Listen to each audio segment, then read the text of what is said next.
সুজি দিয়েও এত মজার একটি রেসিপি বানানো যায় আগে জানতাম না। শুধু ১ কাপ সুজি এবং একটি ডিম মিশিয়ে আমি বানিয়ে নিলাম একটি মজার রেসিপি।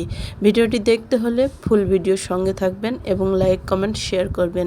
দেশ এবং দেশের বাইরে থেকে কে কোথা থেকে আছেন অবশ্যই চ্যানেলটি সাবস্ক্রাইব করে পাশে থাকবেন আর একটি লাইক দিয়ে পুরো ভিডিওটি কন্টিনিউ করবেন। বন্ধুরা, আজকে আমি এমন একটি মজাদার রেসিপি বানাতে যাচ্ছি যে রেসিপিটি আমি আমার লাইফে প্রথম খেয়েছি, কিন্তু এই রেসিপিটি এত দুর্দান্ত স্বাদের ছিল আগে জানতাম না। এত নরম তুলতুলে একটি রেসিপি, রসে টপ টপ করে। অবশ্যই রেসিপিটি দেখতে হলে ফুল ভিডিও কন্টিনিউ করবেন, কারণ এই ভিডিওতে থাকছে এমন একটি টিপস যা রসে ভরপুর করার নতুন একটি টিপস। বন্ধুরা, এই ডিমটি আমি সুন্দর করে ফেটিয়ে নিব। ডিমে দিয়ে দিছি 2 চামচ চিনি। বন্ধুরা, এখন আমি এখানে দিয়ে দিব 1 কাপ পরিমাণ সুজি। এই সুজিটা দেওয়ার পর আমি সুন্দর করে মিক্সড করে নেব।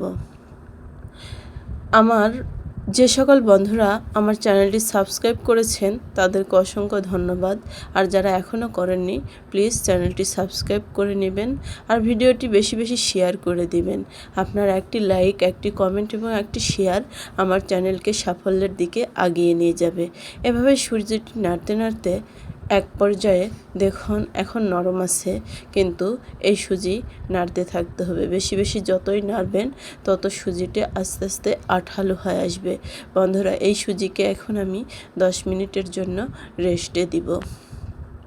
আমার প্রাণপ্রিয় বন্ধুরা, আপনারা যারা আমার কন্টিনিউ ভিডিও দেখেন তারা অবশ্যই আমার পাশে থাকবেন, আমাকে সাপোর্ট করবেন।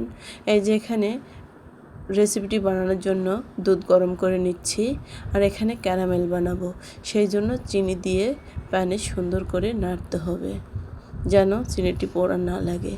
বন্ধুরা, অবশ্যই ভালোবেসে পাশে থাকবেন। ভালোবাসার আরেক নাম হচ্ছে সাপোর্ট করা। আপনারা যদি সাপোর্ট করেন অবশ্যই আমি ধৈর্যের সাথে সেই সাফল্যের দুয়ারে পৌঁছাতে পারবো। আপনারা অবশ্যই লাইক, কমেন্ট এবং বেশি বেশি শেয়ার করবেন।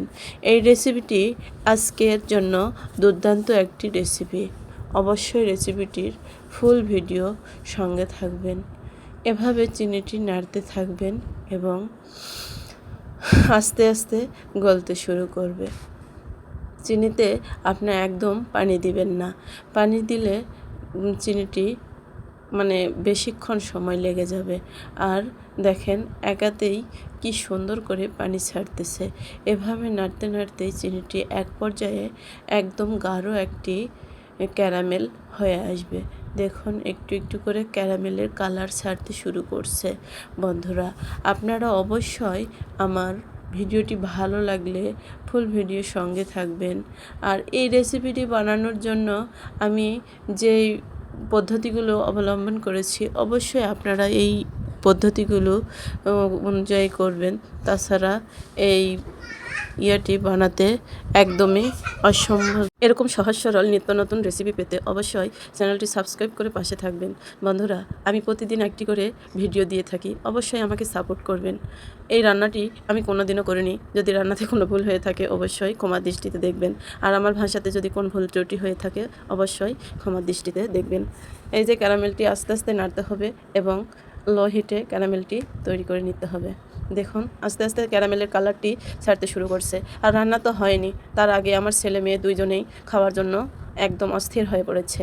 এই খাবারটা আস্তে আস্তেই বানাতে হয়, বেশি তাড়াহুড়া করলে এই খাবারটি একদম পারফেক্ট হয় না। এই যে দেখুন কত সুন্দর ক্যারামেলের আস্তে আস্তে কালার আসতে শুরু করছে। এই যে এইরকম আমরা যদি কোনো রেসিপি রান্না করার সময় একটু ধৈর্য সহকারে দেখব এবং রেসিপিটি বানানোর চেষ্টা করব। এই যে ক্যারামেলের পারফেক্ট একটা কালার চলে এসেছে। এভাবে কালারটি আসার পর আমি দেখুন কত সুন্দর ক্যারামেলের কালার এসেছে। দিয়ে দিলাম 1 বাটি দুধ। দুধটা দিয়ে ক্যারামেলটা সুন্দর করে নাড়তে থাকবো। ক্যারামেলের কালার দেখে আমার মনটা একদম ভরে উঠতে লাগলো। এত সুন্দর একটা কালার। আমার ছেলে তো করছে, মা একদম কফি হয়ে গেছে, এটাই এখনই খাবো। আরে পিঠা না হতে এটা খেতে যাচ্ছে।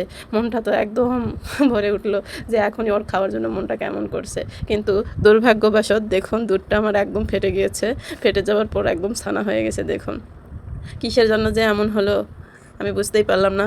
অতএব আমি কি করলাম, এই দুধটা চেঞ্জ করে আবারও পুনরায় আমি ক্যারামেল করে নিলাম। এই যে দেখুন, সুন্দর করে আবার একটি পারফেক্ট শিরা করে নিয়েছি।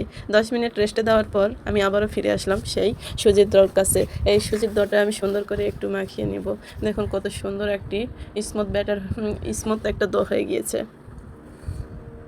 এই দটি দেখুন হাতের সাথে কত সুন্দর করে আমি শেপ দিয়ে নিচ্ছি। এভাবে শেপ দিয়ে নেবেন। যদিও ভিডিওটা লম্বা হয়েছে, অবশ্যই সাপোর্ট করে একটু ফুল ভিডিওটি দেখে নেবেন। এভাবে প্রত্যেকটা পিঠার শেপ দিয়ে নেবেন। পিঠাগুলো যখন হাতে লেগে যেতে লাগবে, অবশ্যই হাতে একটু হালকা পানি দিয়ে নেবেন, তাহলে আর পিঠাটা হাতে লাগবে না। এভাবে সবগুলো পিঠা আমি বানিয়ে নিয়েছি। এখন দেখুন কত সুন্দর করে বানিয়ে নিয়েছি। এইদিকে পানি আমি তেল বসিয়ে তেলগুলো হালকা গরম করে নিয়েছি। এখন একটি একটি করে পানি ছেড়ে দিব। এই যে পিঠাগুলো সুন্দর করে ভেজে নেব, হালকা আছে আস্তে আস্তে ভেজে নেব, তাহলে সুন্দরভাবে পিঠা ফুলে উঠতে থাকবে। বন্ধুরা, এখনও পর্যন্ত ভিডিওটিতে যারা আছেন, আমার ছেলের তো তর্স হয়েছে না, বলছে যে এগুলোই খেয়ে নিব। কি বলবো আর, পিঠা বানানোর আগেই ওর খাওয়ার জন্য মনটা উপচে পড়ছে। এইভাবে পিঠা বানানো অবধি অপেক্ষা করতে থাকতে হবে, কারণ ভালো কিছু খেতে হলে তো অপেক্ষা অবশ্যই করতে হবে, তাই না? এটা তো কাউকে বোঝাতেই পারছি না, কারণ ছোট বাচ্চা ওরা। এই যে ধীরে ধীরে এভাবে পিঠাগুলো আমি সবগুলো দিয়ে দিব। পিঠাগুলো দিতে একটু সময় লাগতেছে, কারণ পিঠাগুলো অনেকগুলোই হয়েছিল, আর এই পিঠাগুলো ধীরে ধীরেই দিতে হবে, তাছাড়া পিঠাগুলো একদম ভেঙে যাবে। পিঠাগুলো এমন সুন্দর করে দটা করে নিয়েছিলাম, যা খুবই সুন্দর হয়েছিল। এভাবে সবগুলো পিঠা আমি দিয়ে নিচ্ছি। বন্ধুরা, আপনারা যারা আমাকে সাপোর্ট করেন তাদেরকে অসংখ্য ধন্যবাদ। আর যারা ভালোবেসে এখনও পর্যন্ত ভিডিওতে আছেন, অবশ্যই চ্যানেলটি সাবস্ক্রাইব করে পাশে থাকবেন। প্রতিদিনের ভিডিওটি পাওয়ার জন্য চ্যানেলটি সাবস্ক্রাইব করে বেল আইকনটি অন করে দিয়ে রাখবেন। পিঠাগুলো ছাড়া আমার হয়ে গেছে। এখন যেগুলো পিঠা আগে দিয়েছি এগুলো একটি একটি করে উল্টিয়ে দিব। এই যে সুন্দর করে পিঠাগুলো উল্টিয়ে দিচ্ছি। পিঠাগুলো এভাবে উল্টিয়ে পাল্টিয়ে সুন্দর করে ভেজে নিব। এই পিঠা যে খেতে এত মজার হবে আগে জানতাম না। অবশ্যই এই ভিডিওটি 10 সেকেন্ডও স্কিপ করবেন না, ফুল ভিডিওটি দেখবেন। এই যে দেখুন, উল্টিয়ে পাল্টিয়ে সব কিছু ভেজে একদম যখন ব্রাউন কালার হয়ে আসবে তখন উঠিয়ে নেব। এই দেখুন কালার ছাড়তে শুরু করছে। পিঠাটি খুব সুন্দরভাবে ভেজে নিয়েছি। এখন সবগুলো পিঠা একদম উঠিয়ে নেব। এই যে প্লেটের মধ্যে উঠিয়ে নিয়েছি। পিঠাগুলো ভাজা একদম পারফেক্ট হয়েছে। এখনই খেতে পারবেন ইচ্ছে করলে। এখান থেকে তো আমরা খেয়েছি। আর এইদিকে যেই শিরাটি করে নিয়েছি, এই শিরার মধ্যে এখন আস্তে আস্তে সবগুলো পিঠা ছেড়ে দিব। ছেড়ে দেওয়ার পর দেখুন কত সুন্দর পিঠাগুলো হয়েছে, এতটাই লোভনীয় হয়েছে যা বলে বোঝাতে পারবো না। বন্ধুরা, রেসিপিটি যদি ভালো লেগে থাকে অবশ্যই চ্যানেলটি সাবস্ক্রাইব করে পাশে থাকবেন এবং বেল আইকনটি অন করে রাখবেন। বন্ধুরা, এই পিঠা খেতে এত মজার হয়, খুব সহজেই মেনে নেওয়া যায়।